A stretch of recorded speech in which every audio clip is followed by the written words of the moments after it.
Sawadee Krap and welcome to another episode here for the Fungal Pod, Mindful Media and Communication. And as you've seen from the thumbnail text that you clicked on to press before you press play at the title, the headline, you can see I'm already stumbling over my words because it's a very serious episode today, right? But I felt like we have to talk about it because not enough people, I think, talk about the coverage of like the Israel-Palestine conflict. Okay, so I understand that Israel-Palestine conflict it's a very controversial topic to talk about, and it's been a difficult topic for decades. And I'm not here to sum up a geopolitical crisis in like a 5 to 10 minute video. So I'm not trying to do that. But and I'm not trying to like just go like free Israel, free Palestine, or anything like that. So don't worry. But I'm trying to explore the role of the media in that ongoing conflict, because I think the media also plays like a huge role when it comes to how we, as people that are not in the region, understand the conflict, and probably even people within the region, how they understand the conflict. Okay, so I'm looking at the media, not shifting blame, not blaming anyone who's demonstrating right now, doing whatever. If you're violent, I blame you, but that's about it, okay? So, looking at the media, okay? So if we look at the media and just the power of media narratives as a whole, okay? There are several theories that we already discussed also before here on this podcast that we can look at and see, oh, that's how those theories are being used to paint a certain narrative. Okay, so for example, on previous episodes, we talked about the agenda setting theory, right? So the agenda setting theory tells us that media outlets decide what is newsworthy and what's not. So they set the agenda as to what they are showing. So for example, right, the media, of course, covers a lot of like missile launches, for example, because that's what gets the viewer like, oh my God, another missile. Oh, wow, look at those drone strikes and so on, right? But it doesn't or barely ever covers daily life struggles in the region, for example. We don't know, most of us don't know how daily life in Gaza is, for example, right? So that's part of the agenda setting theory, okay? Now, of course, this theory applies to every outlet, everyone who produces media. All the theories I mentioned now apply to everyone who produces media. So side A, side B, right?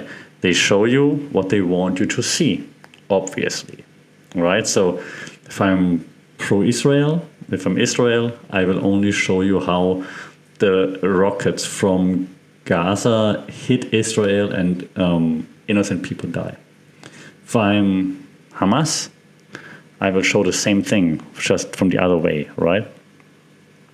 Okay, so that's the agenda setting theory. So every media outlet, everyone who produces media has an agenda, okay?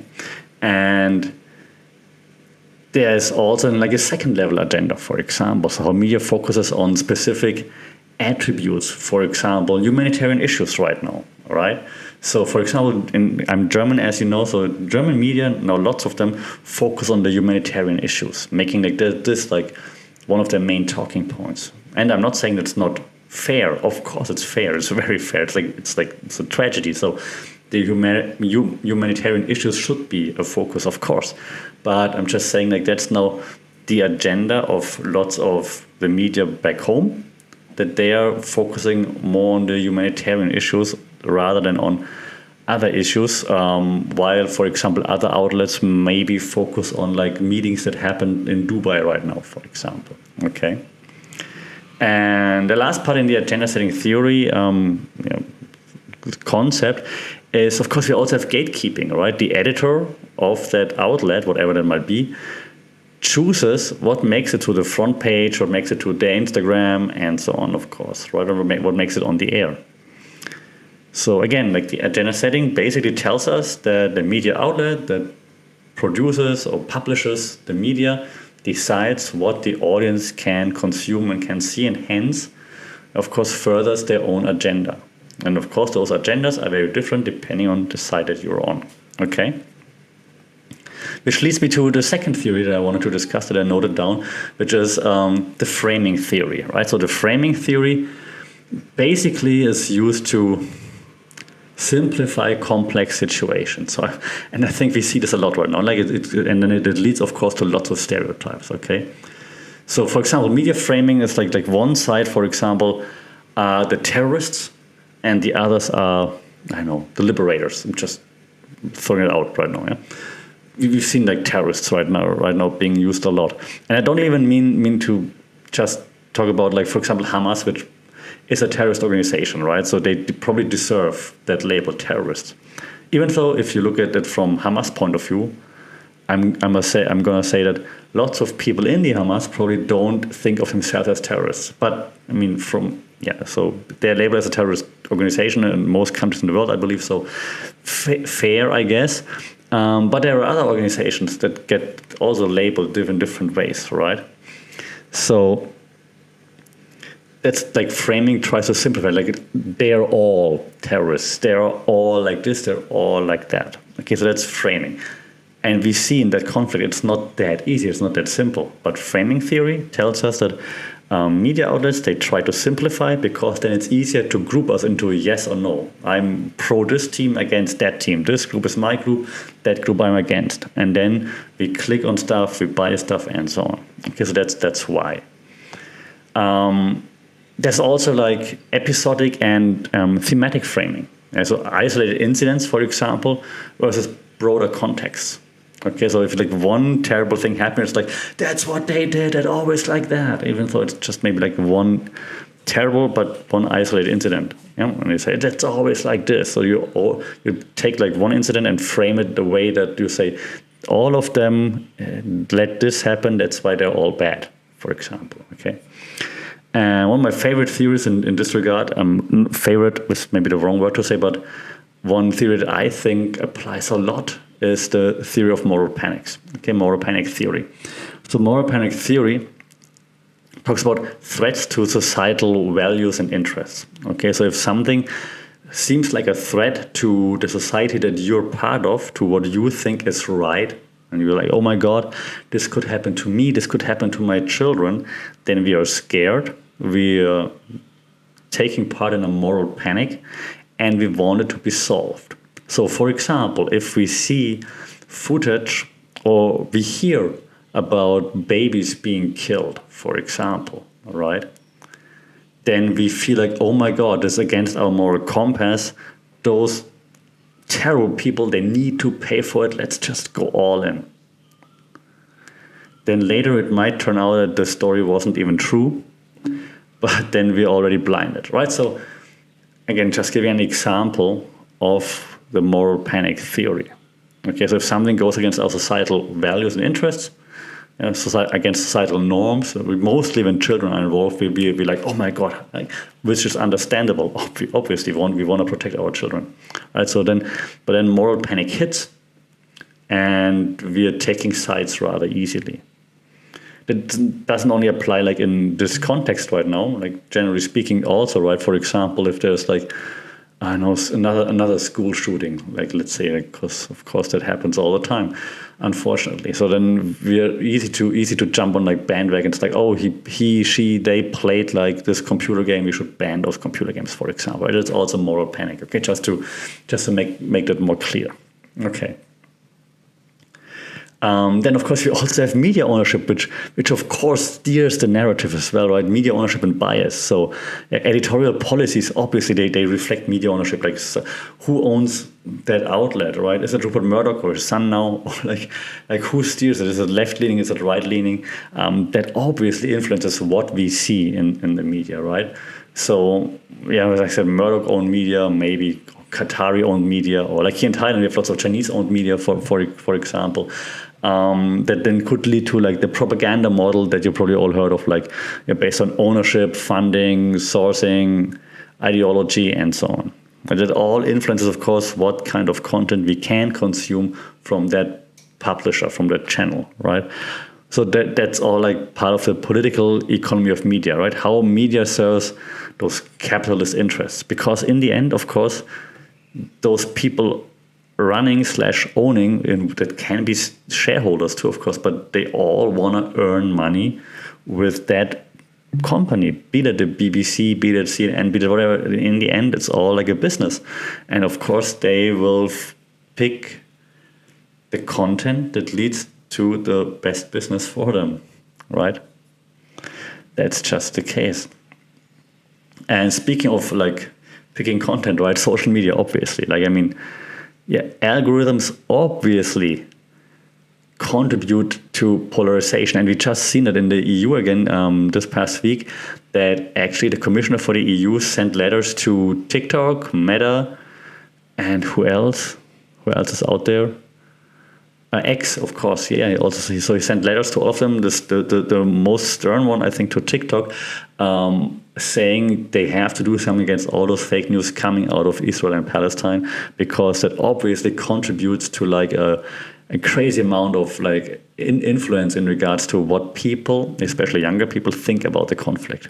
Okay, so algorithms, of course, lead to polarization, because once you look into like pro-Israel content, you see more of it. You look into pro-Palestine content, you see more of that. You look into something like how terrible Israel is, you see more. How terrible Palestine is, you see more of that, right? So it, of course, leads to polarization, because we interact with extreme content, right? If it's just content that says like, hey, wait, let's look at both sides and I'm going to explain it for the next 20 minutes. No one's interacting with this. We want to be like, right? That's the content that works. So you can see right now the hashtags, right? The most trending hashtags probably are right now hashtag Free Palestine, hashtag Stand with Israel. Those are probably the most trending hashtags on social media right now, right? Because polarization works. And we are all in this filter bubble, as we know. And so, of course, you only see the content that you agree with, that you interact with, that you agree with the most, that you share, and then you will see more of it, right? That's kind of like gatekeeping, what we had earlier, but like in social networks. So network gatekeeping, if you want, the network gatekeeping theory. It's like how a piece of information, how the importance is determined. The more people share it, for example, the more important it must be. And in the social media, of course, it snowballs very, very quickly. So be aware when you're using social media, okay? Because it leads to the next part I wanted to discuss, the emotional engagement that we all have with content, and the spiral of silence theory, okay? When it comes to the spiral of silence, you see, it's quite sad to talk about this. So when it comes to this, right, so there are different theories that affect the spiral of silence, okay? So one would be the effect theory that we have in media studies, okay? So it tells us that emotional media, obviously, can cause very strong reactions. I mentioned it earlier with the moral panics when we talk about like babies, children, and so on. So that's why you always see children when it comes to like coverage of war and so on, which is fair. I mean, of course, they suffer the most. So yeah, obviously, but of course also because it has the biggest emotional connection to the audience, obviously. Also, you have those parasocial interactions, right? Emotional bonds with public figures. So if a public figure that we follow, that we like maybe even, speaks out about something, then we might lean towards believing what they believe in, right? So if, I know, someone that you have like a parasocial means like a one-way bond, you like them a lot, but they don't even know you exist, right? That's parasocial relationship in short. So they say, yeah, Free Palestine. You're like, yeah, exactly. So I'm now Free Palestine. If they say, no, I stand with Israel, you're like, yeah, exactly, I'm stand with Israel. So that's also part of the effect theory, those parasocial relationships, okay? There's, of course, also use and gratification theory that we discussed many a times here on the podcast, like that the media satisfies emotional needs, right? So whatever you are looking for, you will engage with more, and then hence the media, social media will show you more of that, okay? Now this all leads to that spiral of silence theory, okay? What does it mean? It means that minority views, they get suppressed. Why? Because, well, there's a fear of backlash that we have in real life and on social media, right? And this prevents the expression of unpopular opinion. So if, for example, just an example, right? All my friends that in real life, or maybe even online, right? All my Instagram feed is all full of like, I stand with Israel. Then I'm too afraid to say, yeah, however, have you looked into, And then, because then you're already like labeled as something terrible.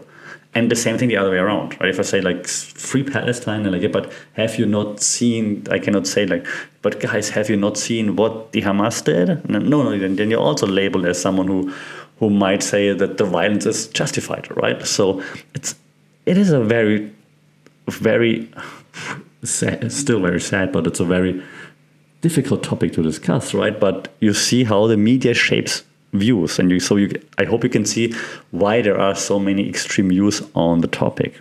Okay, we also have the public sphere theory, and the public sphere is like the place, social media, for example, where opinions are formed. Right, used to be the yard or whatever, like the place where people just speak in a park, maybe even, right? But now it's like, of course, mostly social media, and of course, opinion leaders, they take a place in the public sphere to actually shape opinions, right? Because you're in this public sphere, social media, like so much information. Who do I listen to now? And then you listen to probably your peers, friends, and probably like opinion leaders that you follow anyways, right? So of course they influence the way we think. So that's why, of course, also then like media coming out of certain areas, A or B, try to work with those opinion leaders, obviously. And well, it's obvious, but I have to say, right, that the media amplifies anything that happens, right? And that's why media obviously can also magnify the conflict, right? So you see that there's breaking news, more bombs or more missiles launched towards Israel, more missiles shut down by the Iron Dome, and so on. And sometimes that's not even a case. I mean, yes, so we see the attacks, but I mean, the media just replays it over and over and over again, because that's the footage that's like the most engaging, right? The audience goes like, oh shit, but then maybe it's the footage from yesterday, for example, right? So it's a repetitive use of this crazy footage that's so engaging. You just keep using it so that we think, oh my God, they're never stopping, for example, right? So, or like just always like breaking news, more, right? So it amplifies it. It's terrible, yes, but the media benefits from amplifying it, because then it has more views, more clicks, more shares, and so on. Okay, this also goes hand in hand with the cultivation theory that we discussed many times here on the podcast as well. Like, because your perceptions of the world, they are based on what's in the media, right? So then the more the media shows you one thing, the more they hope to influence the way you see things, and then you see the things they want you, the way they want you to see it, and then they produce more content, you consume more of their content, okay? And there's another theory related to this. It's called the mean world syndrome. This means that we now view the world as more dangerous than it actually is, which then, again, connected to the moral panic that I said earlier. If you're in a panic, if you think like everything is terrible, everything is scary, then you're more likely to consume the media that agrees with that and say like, yes, the world's a scary place, and you should do this to protect yourself, you should do that to protect yourself, and so on. Okay, so that's also something that's unfortunately happening right now. And as last part of this section, right, is like the news value and the influence. Okay, so it's simply a fact that drama and conflict get more coverage than like anything happy, anything positive, right? For example, the peace negotiations right now, I don't think they get as much, or there's no peace negotiations, but the ceasefire, for example, doesn't get as much coverage as like when it starts again. And it's just, well, of course, because more time is spent on the war right now, of course, but it's also because the war sells, peace does not. And that's, I almost said the F word, that's just ridiculous, okay? I mean, it's understandable, but it's incredibly annoying. And this then goes hand in hand again with the framing, and because the news pick, of course, what gets them clicks. So the media logic tells us, well, we're gonna, as a media channel, we're gonna use the content that gets the most clicks, the most views, the most shares, and that's not peace, that's war. So the more war you get, that's so annoying. Yeah. So you see my transitions today are not great, but it's just like because it's just so annoying to just think about it. I have one more quick section I wanted to talk about. It's just the echo chamber, right? We all know it, but I just wanted to quickly mention it as well. The echo chamber and the consequences. Okay, so echo chamber is of course basically selective exposure. Okay, so what I said earlier, algorithms, they result in similar content. You interact with one kind of content, so you get more of it. Okay, so example, if you compare like Reddit, for example, like Reddit subreddit of Israel and a subreddit of Palestine. Okay, you interact with the Palestine one, you get more of this. You interact with the Israel one, you get more of that, right? And when it comes to what we actually also select, like selective exposure, right? What we select to consume, of course we're seeking confirmation with the information. We're looking, maybe not even actively, but maybe not even actively, but you see something that confirms your viewpoint, you're like, I knew it, and then it pops more into your eye, and you're like, yeah, see, I knew it. If there's something that doesn't agree with your viewpoint, you might not even recognize it, you just scroll past it, for example, okay? That leads to that confirmation bias, okay? We're prioritizing information that confirms beliefs rather than information that challenges beliefs. If we are critical thinkers, right, we shouldn't do that, because we should be happy to be challenged, to see, hey, does my belief actually stand a chance? Is it right? Or if it's too easy to be challenged, then maybe it's not. Maybe I have to rethink. But generally speaking, we don't embrace the challenge. We'd rather avoid the challenge, right? And we also have the cognitive dissonance theory here, which we talked about before as well, meaning psychological discomfort in conflicting information, right? So if we get information that conflicts with what we already think, we're like, nah, that's against my beliefs. That can't be true. I don't believe it. Okay, we distance ourselves. For example, like an Israeli citizen reading Palestinian narratives, for example, we're like, no, or the other way around, right? So again, not taking sides. And this leads to, again, this selective perception. We only perceive information, again, that aligns with our views. I know I'm repeating a few things now, but it's on purpose because it's just so important that we understand it, okay? And it also leads to not only selective perception, but also selective retention, meaning we only retain what aligns with our views. We might read something that's like not aligning with our views and we're like, okay, I read it, whatever. And we just repeat, or we retain and then repeat and regurgitate what we actually believe in, okay? And again, that then combined with the global media influence that we had earlier, meaning that international media, of course, shapes what we see of the world and how we perceive the world. Yeah, for example, the United Nations reaction to like media reports, for example, like, hey, I follow the UN as an example on Instagram, and then the way they react to certain things that are happening, and like, oh, okay, well, if they say that, I'm going to believe that, right? There's also something that we call like the CNN effect. Again, media shaping the policy. So if it's enough talked about in the media, it will eventually be picked up by politicians, for example, and then involve or influence policy. Because, of course, politicians are also people that are being influenced by all those things that I just mentioned in the past 20 minutes. That's not just influencing you and me, that influences politicians as well, because they consume the media too. This might even be the scariest of all those things, right? If it influences us, okay, who are we, right? But it influences politicians, because politicians are people. If you believe it or not, they are people, and they can be influenced just like you and me. Okay. So then, of course, I mean, there's also soft power at play that's being used for like international influence here and there. But I think that's enough of like media studies right now. So I'm bringing it to an end in just a second. I just want to say, be aware of like biased reporting, obviously. Right, so for example, I know how media frames the stories that they're showing. So be aware of this.